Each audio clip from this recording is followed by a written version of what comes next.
Constantine the Great. Video by Pat Donnelly and Ryan Payne. Historical context of Constantine the Great. Constantine was born on February 27, 272 AD.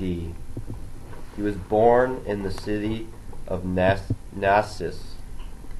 He was the son of a Roman army officer who later became Caesar. Constantine became deputy emperor in the West in 293 AD. As a young boy, Constantine was sent east, where he rose through the ranks and became military tribune. In 305 AD, he rose to the rank of Augustus, meaning senior Western emperor.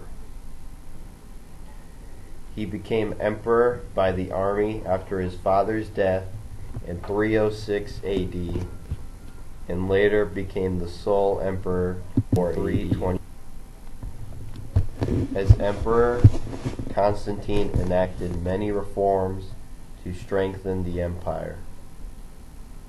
He was the first emperor to claim conversion to Christianity.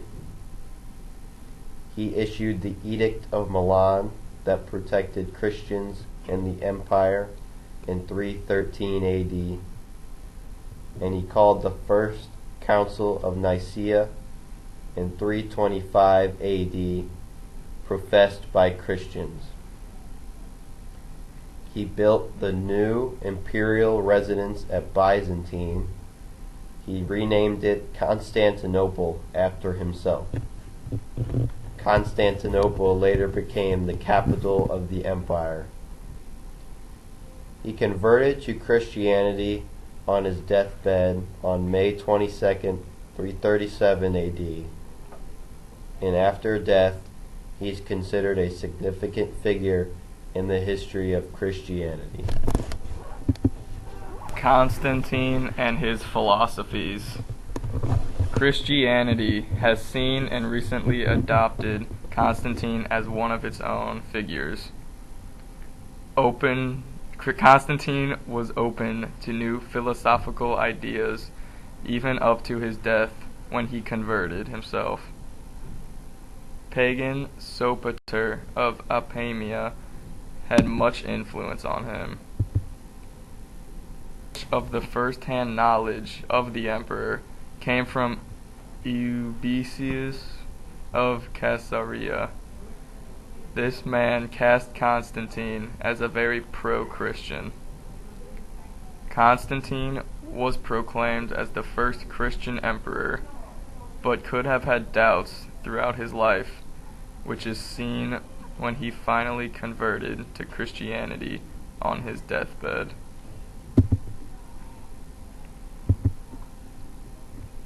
Teachings of Constantine. Constantine's reign is known to dramatically change the direction of Christianity.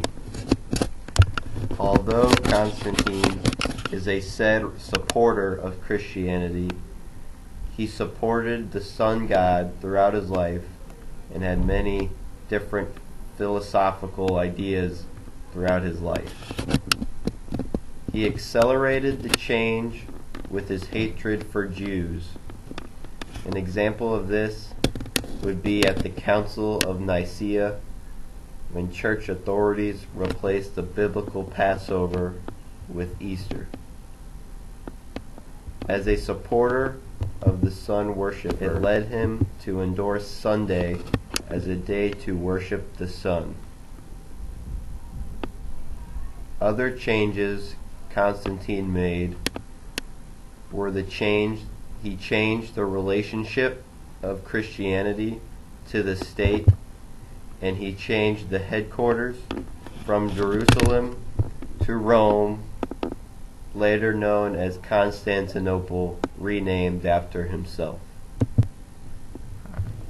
He also was the head of the Edict of Milan, which led Christians to be free in 313 AD. Constantine's encyclicals. One major encyclical started by Constantine is the First Council of Nicaea. This council was a council of Christian bishops converted by Constantine. It was the first effort to attain consensus of the Church through an assembly. The main accomplishments of this Council of Nicaea were to settle the Christological issue of the nature of the Son of God, and his relationship to the Father. Construction of the first part of the Construction of the first part of the Creed of Nicaea was made during this council. During this council, the observance of the date of Easter was also found.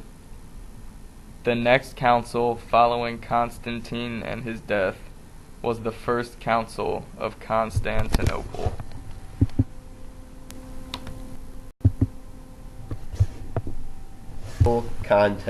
Content of Constantine.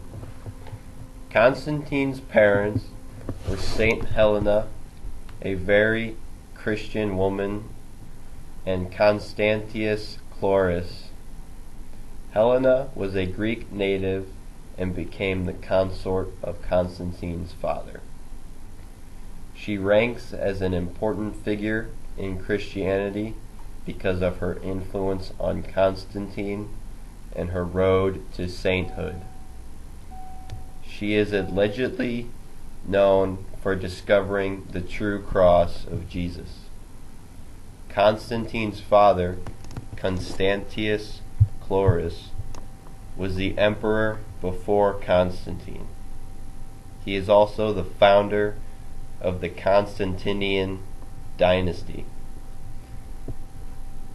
When Constantine was a child, his father left his mother for a new wife.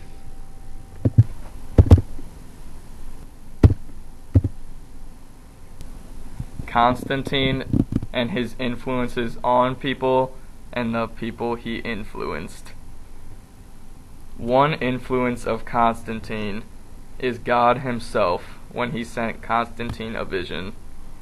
This vision he saw showed emblems of crosses on his soldiers' shields, and ever since then they won the battle and gained the empire. Constantine thought that God chose him to carry on his divine will on earth. Another important figure in Constantine's life was his mother, Helena. She later became canonized as a saint.